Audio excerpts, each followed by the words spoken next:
একদিন আমার নবীর দরবারে ফেরেশতাদের সর্দার জিব্রাইল আসছে। আমার নবী কথায় কথায় বললেন, ইয়া আখি জিব্রাইল, ও আমার ভাই জিব্রাইল, তোমার নাকি 600 ডানা আছে, 600 পাখা আছে। ইয়া রাসূলুল্লাহ, আল্লাহ তোমাকে 600 পাখা দিয়েছেন, তো তুমি কয়টা ব্যবহার করো? বেশি লাগে না, আসমান জমিন ডিউটি করতে একটা হইলে যথেষ্ট।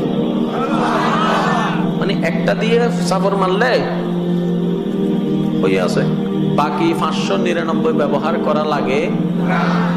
আচ্ছা, যার 600টা ডানা আছে তার শরীরটা কত? একটু বুঝার চেষ্টা করেন। যার আর ডানা ইনকিও আছে, ফাঁকির ডানা না। জিব্রাইল যেমন তার ডানাও। আমার নবী বললেন, জিব্রাইল মনোযোগ, নবী কথা বলছেন নূরের ফেরেশতা সর্দার জিব্রাইলের সাথে। কাদের নবী? আমাদের নবীতে একটু বাপ নিয়ে বলেন না ভাই, কাদের নবী? জিব্রাইলের সাথে কথা বলছে। আমার নবী বললেন, ভাই জিব্রাইল, আচ্ছা তোমার দেহটা একটু কত বড়, আমার একটু দেখতে ইচ্ছে করতেছে, একটু দেখাও। তখন জিব্রাইল বললেন, ইয়া রাসূলুল্লাহ, আমাকে ক্ষমা করবেন, আল্লাহ আমাকে যে বডিটা দান করেছে ওই বডির রূপটা নেওয়া যদি নিতে যাই পৃথিবী ছোট হয়ে যাবে, পৃথিবী ছোট হয়ে যাবে। আমি এটা এখানে খুলতে পারবো না, দেখাইতেও পারবো না। এটা যদি আপনি দেখতে চান আপনাকে আমার বাড়িতে যেতে হবে, মানে সিদরাতুল মুনতাহায় যদি যান তখন আমি আমার আসল রূপটা দেখাতে পারবো। এবার তো কথা শেষ। আল্লাহর হুকুম হলো, নবীর মেরাজের টাইম আসলো।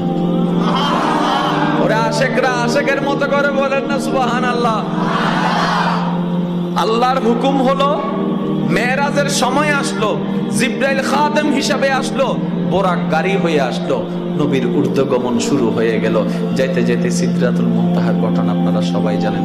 জিব্রাইল গিয়ে থমকে গেল, ইয়া রাসূলুল্লাহ, আমার আর কোনো পারমিশন নাই যাওয়ার, আপনি যান। আমার নবী বললেন, জিব্রাইল, আমি একটা কথা বলছিলাম যে তুমি বলছিলে যে তোমার বাড়িতে আসলে দেখাবা, একটু দেখাও তো তোমার শরীরটা। বলার সাথে সাথে আসল রূপে চলে আসলো, আসল রূপে চলে আসলো, আসল রূপে চলে। আর একটু জোরে বলেন না রে ভাই। আসল রূপে চলে আসলো। জিব্রাইলকে যখন নবীজি মাটিতে বলেছেন, জিব্রাইল বলেছেন, আমি এখানে দেখাতে পারবো না ইয়া রাসূলুল্লাহ, আমার বাড়িতে যেতে হবে, আমার দেশে যেতে হবে। এবার জিব্রাইল বলে, ইয়া রাসূলুল্লাহ, আমি যেরকম ডুপ্লিকেট সুরত নিয়ে গেছি, আপনিও তো আপনার আসল রূপটা একটু দেখান না, আপনার আসল রূপটা। জিব্রাইল বলতেছে এখন আমাদের নবীকে, ইয়া রাসূলুল্লাহ, আপনি এবার আপনার আসল রূপটা দেখান। এবার আমার নবী কি বলছেন শুনুন।